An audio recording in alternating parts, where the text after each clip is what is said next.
Have you ever found yourself thinking, how did I get here? As if your life was supposed to be something different. You did all the so-called right things, and yet you woke up one day and felt lost, even despair. So many people are walking through life feeling this way. One such person, who most people would never have expected to feel this way, is teacher, author, and founder of the Full Bloom Lotus Center for Self-Awareness, Ramaa Krishnan. Born and raised in India, Ramaa developed a deep spiritual perspective on life and her role in the world. She focused on studying and sharing meditation and mindfulness teachings and has become a pillar of wisdom within the Chicagoland area. And yet, Ramaa encountered a challenging chapter in her life that led her to question her beliefs and to dig deeper to understand what it truly means to live a life of faith beyond traditional practices. What came out of this difficult time are insights to help others embark on their own transformative journey. She captures many of them in her new book, The Yoga of Self-Love. Ramaa shares her intimate and profoundly human story of self-discovery and healing with a narrative that unfolds into an exploration of the human psyche and the universal quest for happiness. Drawing from her own experiences and revelations gleaned from spiritual teachings and psychological principles, Ramaa helps you navigate the complexities of life stages from the struggles of youth to the depths of midlife crisis. She aims to help you reclaim your authentic self. Whether you're facing the struggles of midlife or navigating the challenges of personal growth, Ramaa is here to offer you solace, guidance, and deeper self-understanding. We have so much to talk about. Let's get going. Hi, Ramaa. Hi, Ramaa. Hi, Robin, Karen. So nice to be here. Can we just start by just giving you an applause? Because I feel like anyone who writes a book needs a moment to really feel the appreciation for those who've read it and have benefited by it. So we just want to embrace you first and foremost, and thank you for taking the time to pour yourself out to this book, because it's a really exciting one to share with everyone. I think we can all see ourselves in it. Thank you. I really appreciate your appreciation. Well, and for me, I have known and have met Ramaa years ago, and many of my friends have studied with Ramaa over the years, and she's helped transform countless lives in the Chicagoland area and beyond, because I know you really started working virtually as well. And what is incredible to me is the depth, and this is what I think a teacher and a guide really does, is continues to learn and share. And I think most people will be really surprised that you yourself, in the midst, because I know I met you, I would have no idea what you were going through, and I'm sure most people didn't. And look what you have taken and created from all that you knew and all that you have come to know, and organize it in such a way where you're sharing your own story. You're also giving people the resources and the questions and the tools to then really understand their own story and move forward, knowing themselves even better and being open and vulnerable to what is to come. So that's just to open it up. I just had to say that. So should we start a little earlier in your life? You grew up in the Hindu religion, which I'm still learning about. So I'd love to hear about that, and a little bit about the relationship with your mom and your grandmother, who were so pivotal in your life and still are in a way. They still are. They both are.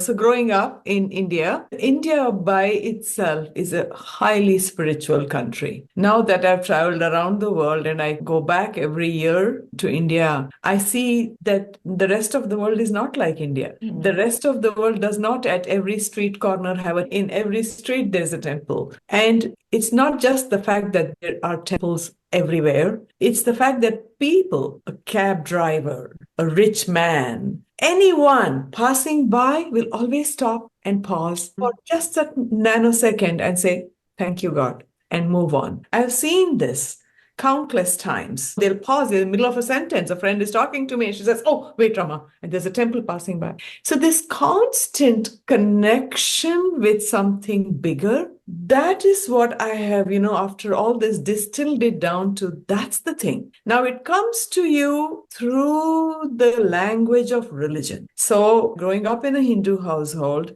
my grandmother, very traditional Hindu, my mother, not so traditional, but still rooted in the tradition and the values, and being raised that way, you have a very strong grounding. And I think even the average Indian who does not think he or she is spiritual is more spiritual than many spiritual people here.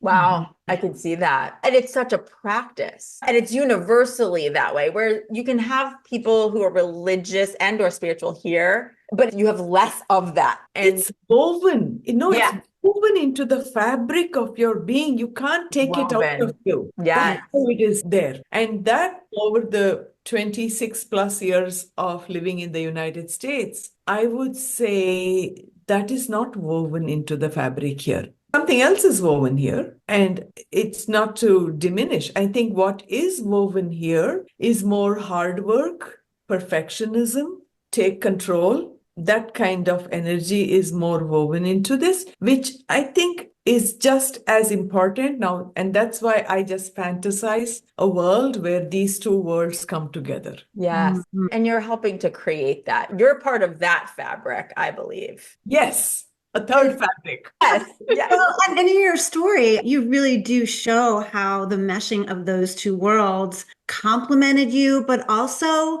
pulled you apart in some ways as well, right? There's a lot of diversity in those two worlds, and trying to live out your life, kind of making a balance between the two was challenging. Absolutely. And that's been my whole life, because as a career, I educated myself. My parents educated me, and I went to school and got my bachelor's degree in economics and accounting. And then I went on to become a CPA. And when I was working as a CPA, I remember my bosses telling me all the time, you need to understand that whenever you're going to a client and the client is making a claim, it has to be backed by paperwork. You have to have evidence for every claim that the client is making. So that's dinned into one part of my head. And then I have this parallel universe inside of me where from childhood, I'm deeply interested in the mystery, in the things that are above and beyond the five senses. And I sense things, I feel them. And then the accountant in me and the mystic in me are fighting with each other. Honestly, it feels like such an unusual combination.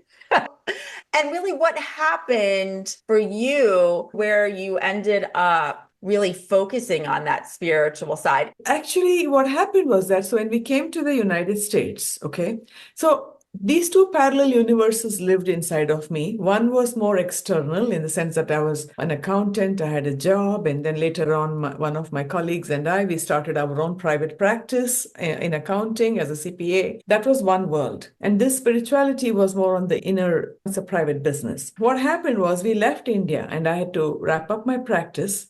And I thought that it was fun. We'll be outside for a few years, then we'll come back and take up from where we left off. That's what I thought. But then we came to the United States. First, we were in Thailand, then we were in Israel for some time, then we came to the United States. And all along, I'm thinking, I'm not going to become a CPA here because I'm going to go back and pick up from where I left off. Meanwhile, I have to pass my time here with different conversations. I found that because the cultural differences, we came to Wilmette, which has a minority of not so much of diversity, basically. So I'm trying to find something you can talk about. It's difficult because I'm not familiar with your music. I'm familiar with Bollywood, not Hollywood. So then I would think the only thing that we can talk about is the human condition, because that's what's common between us. Yeah. And I just want to say, before you continue on that, we talked about religion and the Hindu religion being woven into who you were from a little girl. And what you did, though, is you continued from a spiritual perspective.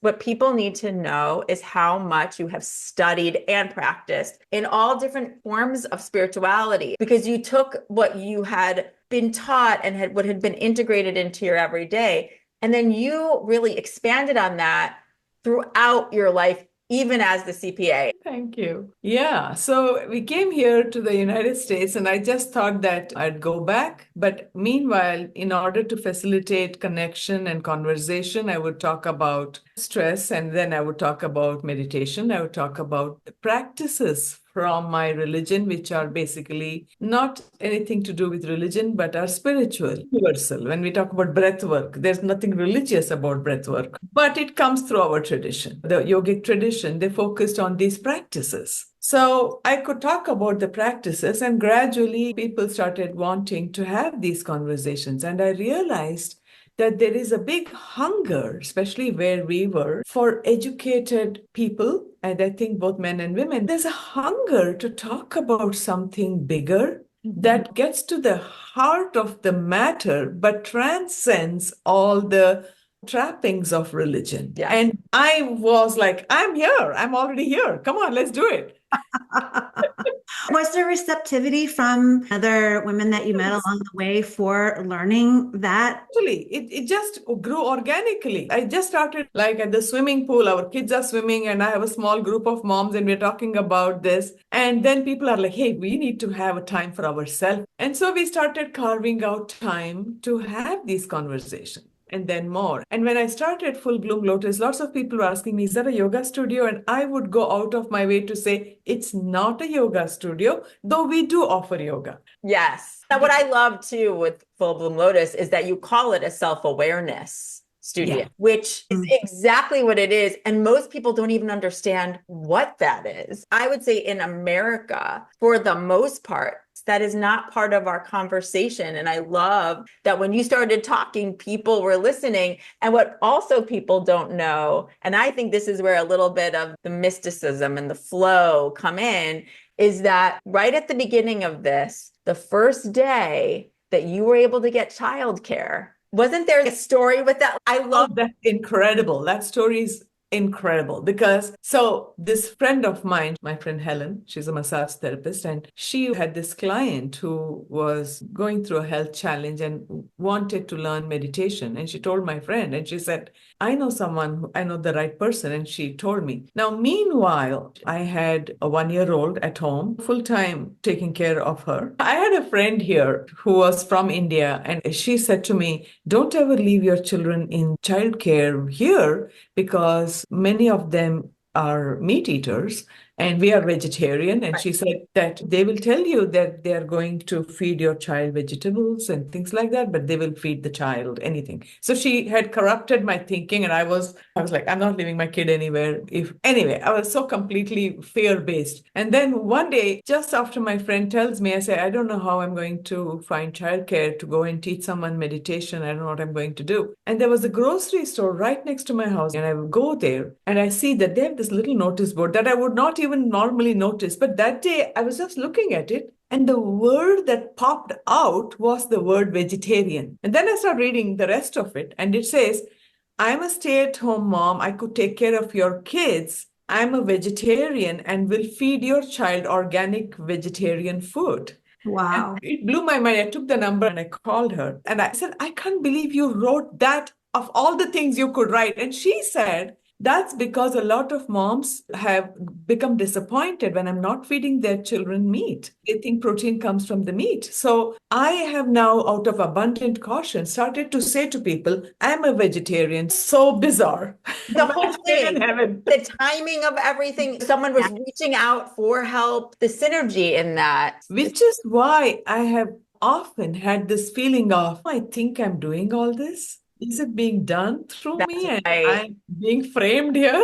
I wanted to say, Ramaa, one of the things that strikes me in your story is that you are a foreigner in a foreign land and really didn't know where you fit in. And then yet you became the central figure for these women who lived here because they needed your light, they needed your guidance, and you had a voice to be able to reach them in a way potentially nobody else could. So I just love how somebody who's coming from another place feeling like they're going to be foreign and not related at all has created literally a center that brought so many in to learn. That's just amazing. I think the self-awareness, the self that we are talking about is really beyond color, caste, birth, religion. And what I love is that it comes through so much in the book, in your story, in how you were raised, and then what you've been able to see so far. we cannot recommend your book enough. And there's so much to talk about, but I think what's really important is talking about what led you to this period of time where we're going to quote it because you say the challenges of the midlife transition are universal and among the world's best kept secrets. Most of us are unprepared for the seismic changes that await us in our 40s, 50s, and beyond. I think that just gets to the heart of what ended up leading you on yet another chapter of your life that you weren't really excited to go on. So can we talk about that?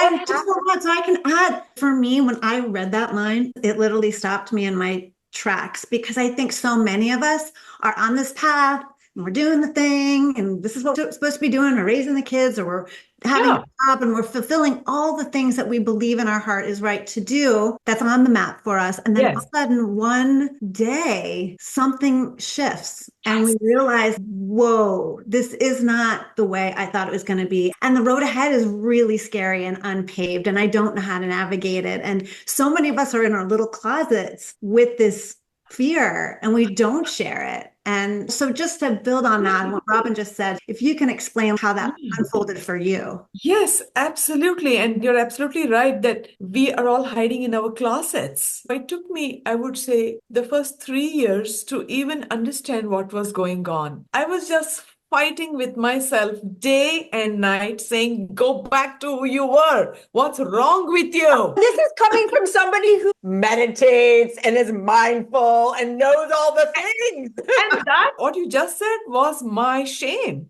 Like you are a meditation teacher, you are a spiritual, and you are a mess. Oh my gosh, but love you for saying that out loud and in the book, because that was the moment for me that you had me. I was like, oh, I got to read the rest of this and see where this goes. You're a mess and you don't know what's wrong. Eventually, I found my tribe. But in the beginning, the people I was with, and I have talked about my mother, and my mother was, till her death, an amazing warrior. And the midlife journey is experienced differently by different people. So I can't say that everybody is going to go through the same journey that I went through. That's right. And some people are not so sensitive to all these things going on. And my mother was definitely not that way. She was a fixer. She died a fixer. That was her dharma. That was the way she lived. That was how she was. So if I would go to her, because when you have something so emotional and so personal, the person you go to is your mother. And I was very close to my mother till this chapter in my life because we were on the same thing. And I have heard so many people in my years of uncovering this. And the reason I wrote this book was because by the time I came to writing this book, I had already had hundreds of conversations with women. Yeah, definitely. And I'll say most people listening to this are seekers. So believe me, I would say we're speaking to most people's hearts right now because they're open to that emotional part, to understanding who they really are. And I think when you talk about your mom, which you talk a lot about her in the book, she decided this is who she is and I am not changing. It's like almost like it was too late by the time My way. Yeah, that's such commitment. She was so committed to that. I think about all the people too who are in a similar position who, again, have their mom who is a role model. She's a hospital administrator, incredible career that she had, but very masculine energy. And then you have the daughter who, as you said, you think with your mom, you can be vulnerable, you can pour your heart out and say exactly how you feel and be vulnerable. And yet in this case, you couldn't. And that's almost more isolating because you don't have that person that you trust to be able to be open and honest with. And that, I would say, was just heartbreaking for me. It just killed me, nearly killed me, because we were so close. And I have heard this kind of conversation with many people who said, I was very close to my brother. I was very close to my husband. There are so many you can put into that.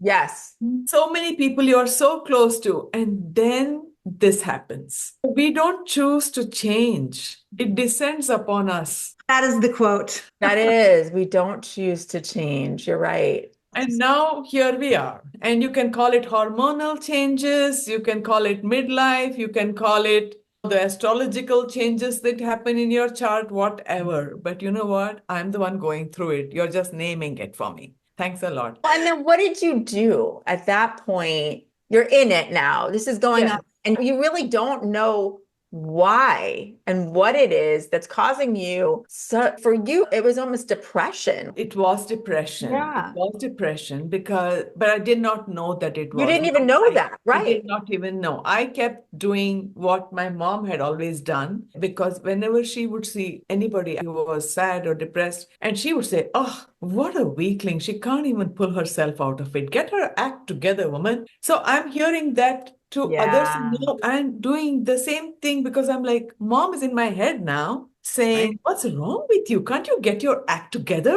What is this? Spending hours in meditation and asana, and then still you are a mess." I remember in the book you mentioned going, so many friends, my goodness, but one of them was one of your physician, I think, and she was Yes, she was she's like, concerned about you and worried about your depression. yeah, But then you had a breakthrough. the dream. Talk And about that happened about 3 years into the process. I'm at a low point, really low point. Can't talk about what I'm going through with my closest mother and sister who were not able to resonate. Of course, I don't want to reveal it to my students. Shame on me. right. Then comes this, I would say, a magical period started in my life. And the magic was not in that I went back to my old self, which I wanted to be happy, be positive, be strong self, which I don't think I will ever return to. I know that now. That was not the magic. But the magic was the synchronistic things that started happening one after another, one teacher, one teaching, one insight, one book, one workshop, a string of things that happened. And I was just following the breadcrumbs at every step. And okay, so the dream that I had, which is, integral to my whole journey, in which I began to, for the first time, get an idea that inside of us, we have stories from our past that need to be retold. Which again, most people do not recognize or are even aware that they live within, and that they are actually continuing to feed us messages and stories that are not serving us. You had this dream. Talk about synchronicities. So, Ramaa, you were meeting a dream interpreter. I was going to meet a dream interpreter. And the night before I am to meet her, I have this dream. I made the appointment with her because I've been having some strange dreams. Some strange creatures would come. There were some weird things, and I thought, "Oh, I need to make an appointment with her." And I did not even know there was something like a dream interpreter, or I would have gone myself. She came to my studio to meet someone. That's so crazy. And so this lady introduces me, and I go, "Dream interpretation? What's that?" Okay, fine. You know what? I'm having some strange dreams. Let's make an appointment and talk about it. And that lady is very busy. So she gives me some 3 weeks or 4 weeks. And then I put it out of my mind. And the night before, I'm thinking the next day, oh, tomorrow I have this appointment. I should talk to her about that dream in which I saw a snake running up there. And then that night I had the dream. Don't you think your soul knew? My soul knew so much more. When I think back now to what our soul knows, but what our ego denies. Ah, So true. another line. Yeah. Another good one. Soul knows, the ego fights. So true. Okay, so now you go to her, Yeah. talk about this dream. And then she tells me about the inner child. And I have never heard about this before. She starts off a conversation and she says, "You've got to now do this." And I ask her, "Why don't you just tell me what to do?" And she says, "I can't, because this is between you and your inner child." And also she said, "I don't know." And she said, "You have a studio, you are already leading all these women, and you are having such an intense experience. I don't know why your soul has called this in for yourself and for the women you're leading."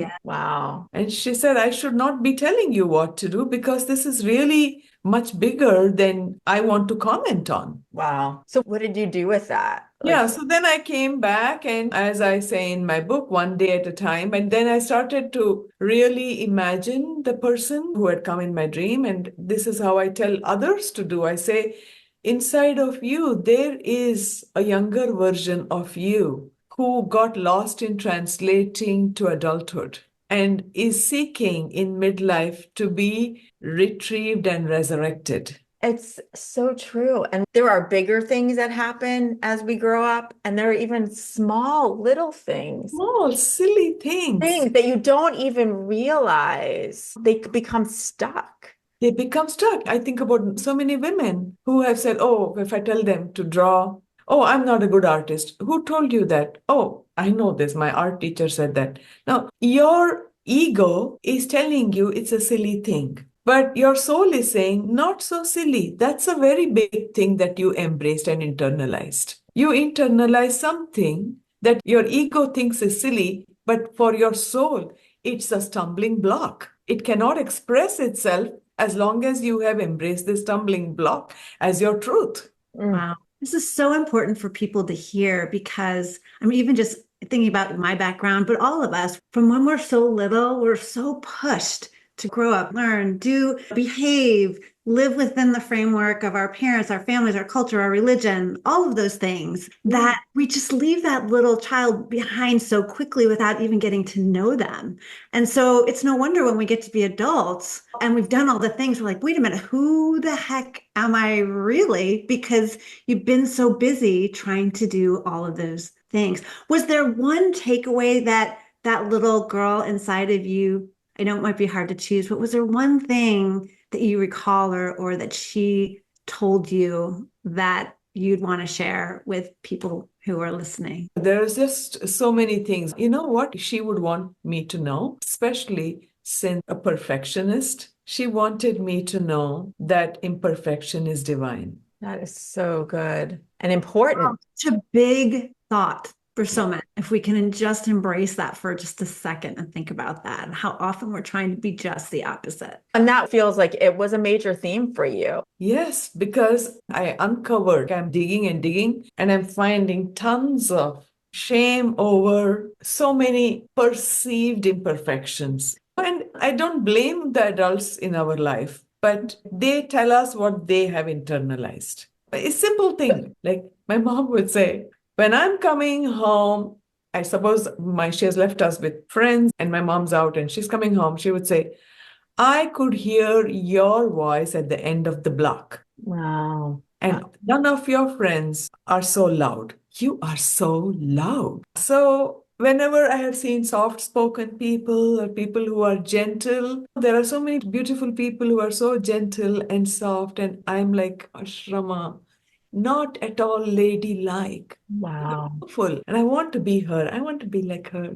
And finally, this time, she was like, the loud people are divine too. Yes. You know what I want to also say to you too, because that's important, that lesson that loud people are divine. But how did you start to really hear this inner child and start to really understand what was going on inside that you not like, what was it that, how did you start to do that? And I know that may be different for every person, but it's helpful to understand how you started to hear. I think for me, one of the good things that happened was before all of this chapter started, I was always into self-awareness. So self-awareness was part of my journey before the younger self showed up. So now I became aware, okay, she's asking me to love her just the way she is. And I'm having a tough time doing that. I would see the struggle between I want to love myself just the way I am, but gosh, I have so much judgment about this. So this awareness that there is a resistance, that helped me. And over time, reading and reflecting, I understood, and reading from not only traditional teachings, there's a book called The Brain That Changes Itself, but basically reading all these books. So there's a little of scientific thinking also. The reason that I have this dislike of this thing in me is because of the deep conditioning that's become part of the way I think and see the world. And I can't will myself. I have to decondition and recondition.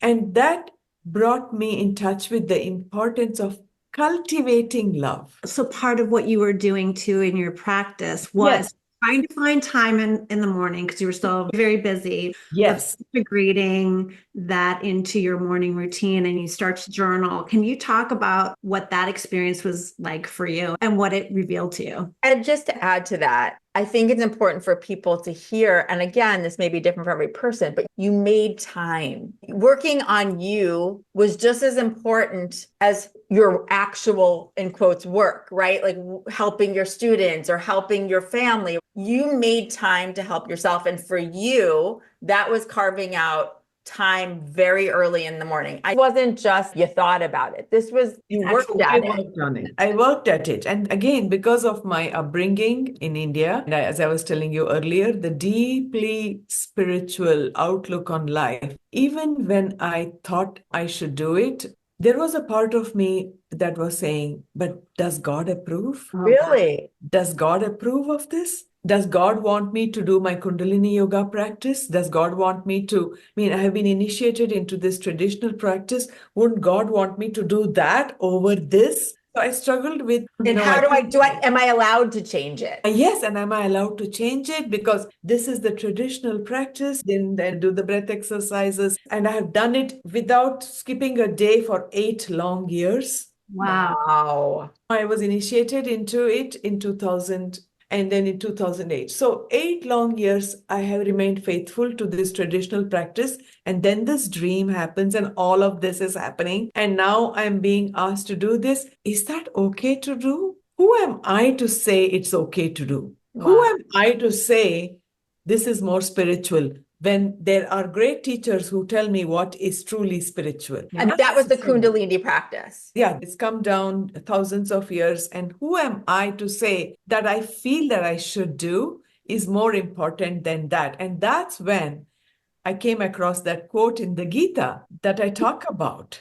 Please talk about that, because now I'm hooked. I want to read the Gita as well. Yeah. There's great wisdom. And you started looking at the Gita very differently. Yes, I didn't look at the Gita for asking the question. That's again another synchronistic thing. My friend Marin wanted a copy of the Gita. So I go to buy her a copy of the Gita and I open it, and the line that I open it to, it says, better to do your own dharma imperfectly than to do somebody else's perfectly. And I understood it as better to live your own truth, however messily you do it, than live somebody else's truth. Which is exactly how we should all live our lives. And yet we don't. We compare, we do all the things. Yeah, which is why when you ask me, how did you do it? I'm happy to tell you, but I also want to do it with a caution. No one size fits all. No, and I think that's very important. Yeah. This helped you. And I do. Yeah, but it helped me. Like, okay, what I feel I have to do right now.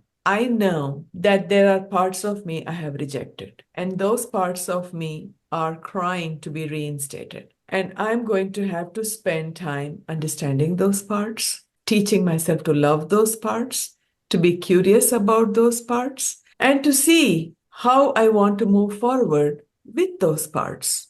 Because I can't say that I'm just going to be just the way I am.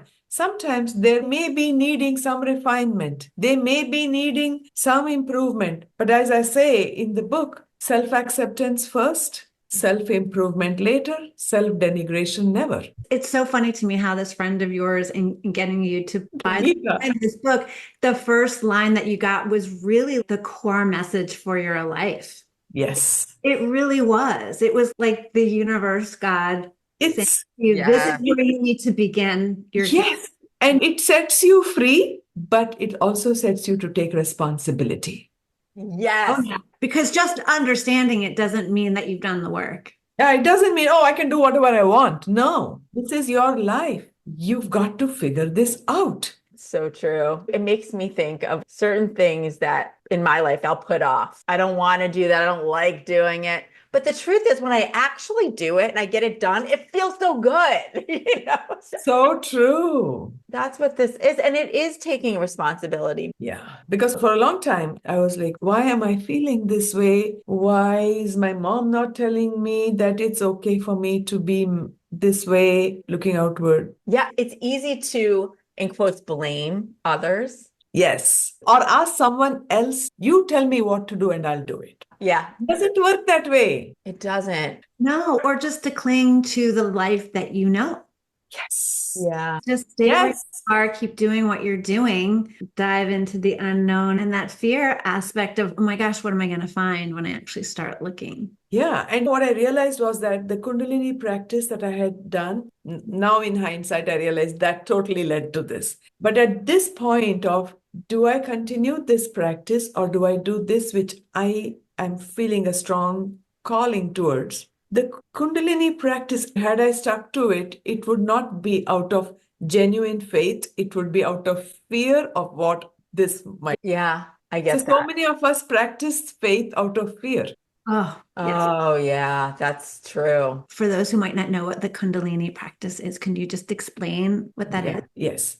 So the Kundalini practice, it's an ancient practice that is rooted in the chakra system, which is the energy centers that are located along the spine. And so think of ourselves as a radio, and just as a radio picks the waves, so our body is like a radio and it is picking the waves. And the Kundalini practice is about a 90-minute practice. 90? 90-minute practice, which included asana, breath work, chanting, visualization, meditation. And all of these are put together in a sequence that includes all of these, and it culminates with meditation. So this is a practice that is very old and very sacred, very powerful. And now I can say that the practice helps to clear the blockages in the chakras that keep us stuck to old patterns. And when those blockages are cleared, I think that we find the freedom to break those patterns. So you were clear and then you were ready and you had to take a different step in order to really clear them. Yeah. Which, when we talk about that step for you, a big part of it was journaling. Yes. For me, it was journaling. And so you were asking about journaling, how I was doing it. So my journaling, I literally had my journal divided into two sections. In one section, I invited my, whatever you call, my human self, my inner child to talk, okay? And I prayed that no one ever finds those journals. I have a very close friend and she knows what to do and where those journals are kept. And I've told her that if you ever get news of my death, forget about meeting me. Go straight to the closet and burn those journals. Oh my God, that's great. Because when I'm asking my inner child to talk, she's going to spew all Yeah. her victimhood. This one hurt me. I hate so. And I had not allowed her to show up because I was always like, don't talk like that. That's not fair. This one's working so hard and you are feeling angry about your friend, your husband. Do you know what a noble man he is? He worked. Oh, sorry. So that repressed voice, I had to give it voice. So I divided the journal into two sections. And part one was always like, okay, tell me, who are you mad with today and why? What's making you sad? Go for it. Be as victimy as you want to be. Pour your pity party. Here's the place you're going to do it. So, like I told you, I took that 90-minute thing, slowly became this process. Okay, then I would read that and I would allow myself to cry, feel compassion for this human being who's going through such a difficult challenge, holding her close to me and just breathing, holding her, and just allowing myself to say, I see you. I hear you and I've got you. That was part one. Then part two, the CPA part of me. How are we going to solve this? And did you talk with her to help figure that out? Then I would go to part three where I would write to her. I know what you're talking about and I agree. This person is a pest. He or she is also a big helper. We need them for our life. They bring so much to the table. Sometimes it is an assistant who's working for me. Sometimes it's a student, whatever. And I really need them. So here's what we are going to do. So I am collaborating and colluding with my inner child. That is so beautiful and powerful. And what you do in the book is, what everyone should know is that it really becomes a guidebook for you to do this work yourself. I am very excited to do the work. I personally, in my life now, needed to be reminded and then given the guide, which is what Ramaa has given all of us, is this guide to take you through and really get back in touch with, for me, it's little Robin, who I talk to all the time, but I really need to uncover certain aspects of my life that I haven't really revisited so that I can really address and move along. You said in the book too, it's like you do open up a closet and all of a sudden see all the compartments that are in there. You just allow one conversation to unfold and then others start to bubble up that you've totally forgotten about. And you give it a voice. I think so many of us may remember those things in our childhood and then just go ahead and put our adult hat on and justify it. Like you were saying, oh, that person was just trying to be nice to you, or you just misinterpreted it, as opposed to allowing that child to literally speak its truth and get it all out and be heard. I think it's got to be so powerful and probably surprising what that inner child has to say. In your life, and I'm not going to, because I want people need to read, it is unbelievable the things that came up for you that you hadn't thought about. They surprised me for what went on in your childhood, which seemed like, in quotes, a normal, and it was, but there were aspects of it that I can see where that would impact you as an adult that were never dealt with. Yes. And I didn't want to share that in my book because, and this is again how we all do this intellectual override, because a part of me is, you've not really had any traumatic things happen in your life, so why would you write about it? But then as I continued on this writing process, I thought, this is exactly why I need to write about it, because there are support groups for people who have gone through this. I'm a support group for regular people. That's so true. Yeah. For regular people. Which is why we need to see ourselves like that. You said it perfectly. Some people have tremendous trauma that they have to work through, but the little ones and us all, as we grow, as we're trying to find our place in the world and really please our parents, which is like our number one thing typically when we're that age, we do mold ourselves into a reflection at times of them versus really get to understand who we are. Yeah. And Karen, what I have found in my conversations with so many people is that this individuation from one's parents is, while it's very important, many people take that as a reason to become so individuated that they cut off from their parents. And that's not the purpose of my book. I agree. We have to learn this, and that's why this book means so much to me in how I want to share it with the world. We are going through times in our global history where each one of us is being asked to individuate, to know ourselves.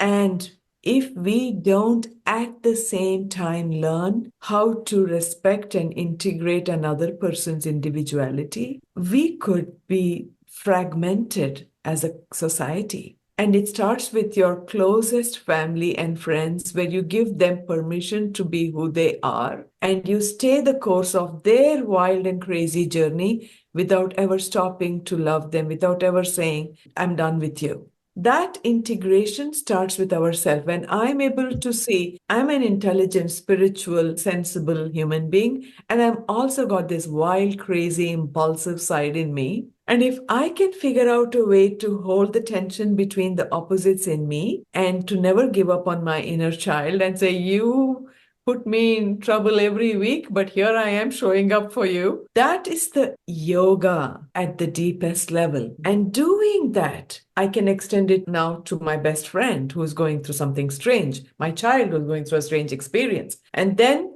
to my family, my friend, and then the whole country. You see, the whole world. This individuation process, which the present times are asking us to do, without individuation, without integration, can split us all apart. That is so key. The way that you articulated that is so important. Taking the example of even, let's say, your mom, and seeing your mom as a person who has these different sides and who may be very different than you and isn't really willing to look either at herself or at you in that way. You had to accept and love her the way she is and love yourself the way you are. And oh my, that is really key. It's more important than ever. I want to just jump to something that you said in the book about interbeing, which is that Buddhist teaching, which I loved so much.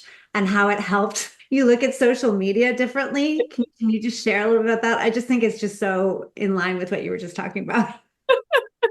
Yeah, many things are happening at this time, as at any time. In one part of you, you're learning and reading and growing, and then you're living your real life. And I think what I bring to the table and what was brought into my life was integration of the teaching with the actual human experience you're having. At the spiritual level, I can say, and I believe, and just the other day it happened. I was walking and I met a group of my students, friends, and they were like, oh, we just totally co-created you. We were just thinking about you. And so these kind of synchronistic things happen. And we say, oh my God, you know what? Separation is a big myth. We are all one. And we gave each other a group hug and we said, we are just one in different bodies. Now, can that extend to people I don't agree with? People who trigger me. If it is true here, it's got to be true everywhere. Otherwise, it's not the truth.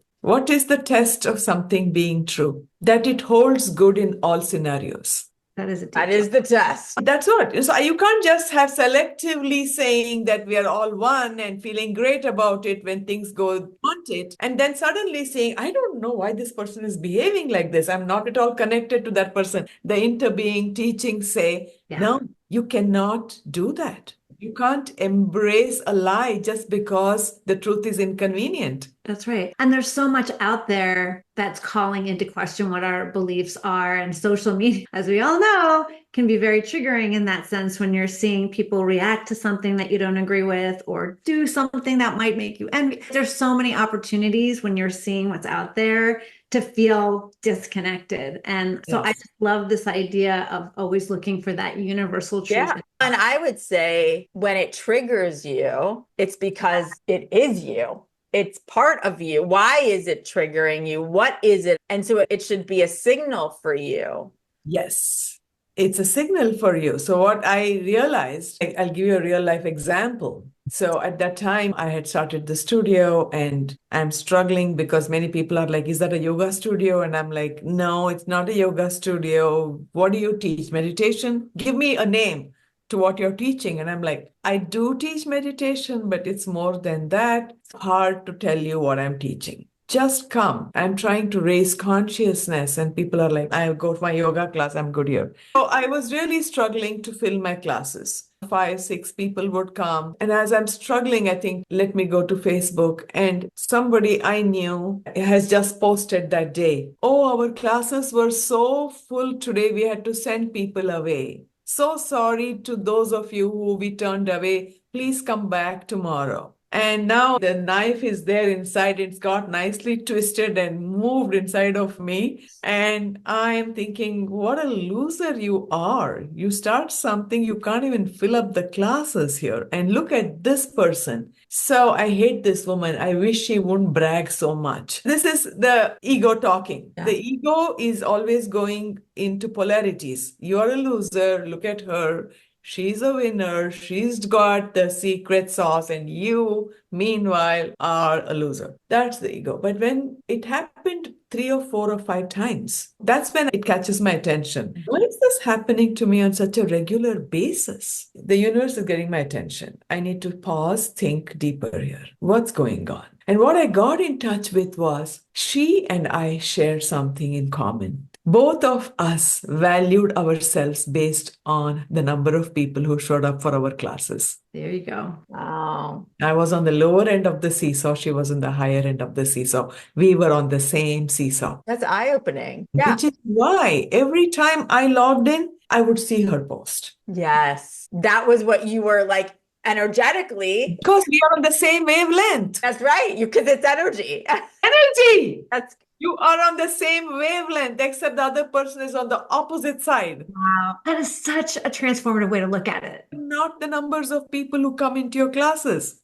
another way I think that you uncovered of finding yourself as well as other people on that same frequency was studying Carl Jung. Yes. Can you talk about that? I was really surprised by that. Yeah. Yes, and again, one more unexpected thing. So, Jackie Walker, the dream interpreter, she was the one who mentioned Carl Jung to me. I had not heard. And one particular day, she really brought one of his books from her library and she read a part of it to me. And I was just so impressed by the depth of his insights. I was like, wow. So I come home and I'm browsing, probably looking for a Carl Jung quote or some book. And then I see Carl Jung has written a commentary on the symbology in Kundalini Yoga. And so, of course, that was the first book by Carl Jung that I read, his commentary on the symbology of the chakras. And then I read it and I have a whole new understanding of what I was already doing. Oh my God, this I is mean, just so deep and so rich. And meanwhile, somehow I had bought some tapes. Yeah, so that led me to the Carl Jung Institute, and they were selling some cassettes of some recordings, and I had bought something. So I was on their email list. And then a few weeks later, I come across this 2-year program that they are offering. And I'm very excited because it has all the things I want to learn, but it says if you're a psychotherapist, you need to apply for this. And I go, there goes my entry into the program because I'm not a psychotherapist. And so I gave it up. But they were trying to get people and it kept coming up. And then finally, one day I saw that they said, we've made an exception. If you're not a psychotherapist, but you are doing any form of spiritual counseling, you can join the course. that in itself, when I saw that, I'm like, Yep. talk about, again, following breadcrumbs and being led. This is what we call flow. Just flowing down the river and these opportunities are coming your way and it's very easy and effortless. Not that the work is easy, but you're being led. And what came from that was understanding the Myers-Briggs personality test, which I didn't honestly attribute to Carl Jung.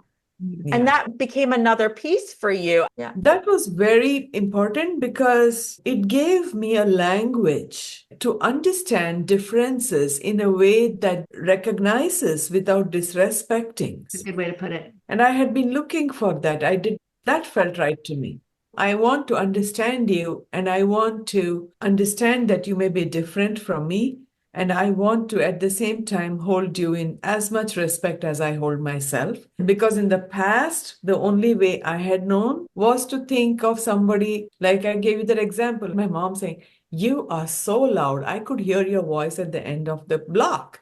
Oh, those who speak loudly are not good. Those who are soft spoken are good. We are constantly doing this in our heads. Who is on top? Who is on the bottom? Am I better than you or are you better than me? And I'd come to this place where there's got to be another way. I love how through all these experiences, you talked in the beginning about being this accountant, which shows that there is this analytical side of you that's comfortable with things that are factual and Yes. defined and all of that. And I feel like throughout your journey, as spiritual as you are, there's always been a little bit of that quest for the science and the evidence of this real along the way. Yeah, and I think that in a way that's also very much a mission that's close to my heart, because I feel that in the course of so many years of working, this is my 25th year of doing what I'm doing. So in so many years, what I have found is that I have found a number of rational people, my mother was one of them, who look down upon people who are emotional. Then I have met a lot of emotional people who will say, oh, I'm an empath. And they will use that as an excuse to completely dissociate from their rational side. And I feel like what I want to do and what we need to do as a human race is to integrate intellectual knowledge and rational knowledge with our deep emotionality. I couldn't agree more. There needs to be that acceptance. An active acceptance. Yes. Yeah. And it's so interesting too, because I would have actually thought that in India, that would be more accepted, where your mom, just not that way. And you don't talk about it as much, but I don't think your dad was that way either. No, the problem is that I think that my dad was more emotional. Now, in retrospect, I think I'm more emotional. I'm more like my dad. Mhm. But I think that because he's a man, I don't think he ever allowed himself to completely explore that side to him. That's what I feel now Yeah. when I look back on it. It's interesting that to varying degrees, these two faculties are not integrated in people. No, here too, we know so many people who they actively, to your point, want to be one or the other and not integrating the both sides. And that's whether you identify as a man or a woman, or it doesn't matter. It doesn't Doesn't matter. matter. It's just Or Indian or American or it doesn't matter. And so to your point, that is such a good mission to have of bringing people and they're both sides together. Yeah, and it's an effort because we are wired to be a certain way. So what we are wired to be appears to be real to us. And that's what I've talked about in the book. For me, because I'm wired this way, I feel that my emotions are true. To my mother, she's wired a certain way. Her rational thinking seems to be true. But what I now like to say is what you are feeling and thinking are facts, but the truth is bigger than the facts. And you've worked with so many students over your 25 years. So you see this over and over again. That's the advantage of being where I am. I have a body of experience of seeing and understanding, and this is what we all need to do. I was just going to say, it just goes back to where you started in the beginning. The train was going off the rails for you when you weren't able to lean in and be that authentic self. And I think we're all called upon to fit into the norms. And that's why so many of us end up so unhappy, because at some point that inner child is still in there trying to be seen and heard and understood. And if we can take the time to really lean into, that's where our beauty and our power is. And as you were saying, as a group, cumulatively shining our light together and being able to recognize the beauty in the empath and the wonder in that person who is very rational. We need all of us to be. We need all of it. Brings up for me this question of when you've been working with people throughout these years and they seek you out, do you find this common point, no matter maybe the age, or are they all in their 30s, 40s, 50s, 60s? What is that commonality? That's a great question. Right now, even I have different age groups of people I'm working with. I think that when the soul awakens and wants to be seen and heard and integrated is such a mystery, because I have one person who I'm working with who is in their 70s. I have one person who is in their 30s. And I've realized that the midlife is an expression. And while most people, it does happen in 40s and 50s, there are people who I have someone who I'm seeing who's in their 70s. And who keeps telling me, where were you all these years? And I said, it doesn't matter. You needed me now. That's right. I hope people can really hear that. It is when your spirit awakens. And I think for those who are listening to this right now, this is your soul calling you to really start to pay closer attention to what's going on, to who you really are. By listening to this episode, it opens you up to not only hearing what we're talking about right now, but it opens you to go look at the book, start doing the exercises, start talking to your inner child, create a practice, do the work. And when we say work, it's soul fulfilling. And it can be just one thing. Play it as a game. Have that conversation with that little girl or boy or whoever that's within you. Just give it a moment to have a voice and see what comes. I just love that exercise. I do want to ask for you to tell us about the title. It's such a beautiful title. Tell us the meaning behind it. Yeah. What does the yoga of self-love mean to you? So yoga is traditionally the means to connect the masculine and the feminine inside of you. Now, the god and the goddess, Shiva and Shakti. And there are literally hundreds of ways of doing it. And I also think of it as connecting the left brain and the right brain. So many different ways of looking at it. But all those activities that help to make those connections, that is what is yoga. So in the West, usually people have this misnomer that yoga means the postures on the mat, which is asana, which is definitely a part of yoga, but it is not what yoga is about. It's much larger. The original vision of yoga thousands of years ago was to make us whole. And there are so many ways of doing it. But the intention has to be to attain wholeness. And my intention of attaining wholeness, I might be journaling. I might go for therapy. I might talk to a friend. I may sign up for a class. All of these, I am driven by the fact that I deserve a life of wholeness. And that, according to me, is the highest way you can show your self-love. Because saying self-love is going and getting a manicure and getting a spa day, that's all fine. That's wonderful. Go buy yourself things if that's what you need. You can start there, but don't end there because you deserve to be loved much more than that. I want to just say one more thing, which really struck me at the end of the book for you, which is that when you and your friends went to India and they wrote those letters, they put it in a book for your mom to be able to read. I want to cry because I feel like so often so many of us do these things. We go through our lives, we do things for others, and they're not always recognized in such a profound way. And I just love how this yoga of self-love came to life for you in this way through that. And what a wonderful full circle moment for you to be able to share that with your mom, but also to receive that from others. It was just so beautiful. And I'm so happy for you that you had that moment, because I think we all need those where we can be surrounded by people that we've touched and helped. And we walk through streets every day and don't realize the impact that we have on others. In some way, I believe that it is directly the result of the yoga of self-love. When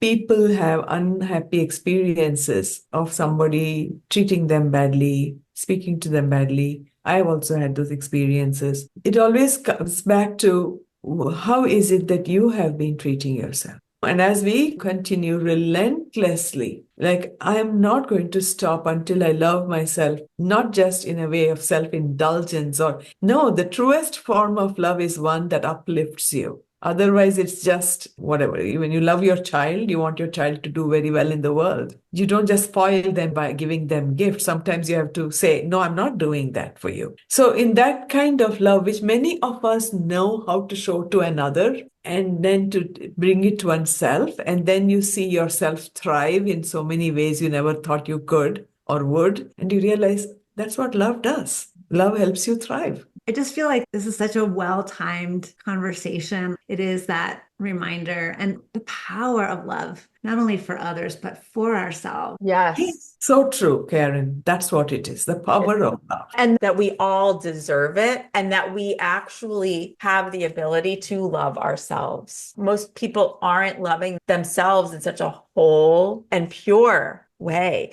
We have these conditions to love ourselves. And this is when you can actually let go of the conditions and just. And such an unconditional love Yes. need to be cultivated. Yes. You don't start off like that. You don't. You have to really uncover and dig deep. And that's what this conversation, that's what this book, I feel like it's really a movement. This yoga of self-love is a movement. And if we can continue, and because of what you've created, one person at a time, the more we can continue to raise that vibration, that is what we're talking about when we talk about love. Yes. And for those listening who might be in a dark place right now, the reminder that Ramaa was a teacher of all of this work and was grappling with that as well, unbeknownst to so many, and was in that closet of despair and was able to walk the walk and find herself and find love of herself again. So just remember that all of this is here for all of us. And thank you for being so open about your journey and walking the walk through it, to be able to share it with us and to be so inspiring for all of us. So thank you. Now that is love of yourself and love of all of us, because we all are one. So thank you. Absolutely. Thank you both. Such a great conversation. I look forward to continuing to grow and learn with you. Thank you. Amen to that. And you can find out more about Ramaa at fullbloomedlotus.com and purchase the Yoga of Self-Love on Amazon. We'll have that link in our show notes. Thank you. You.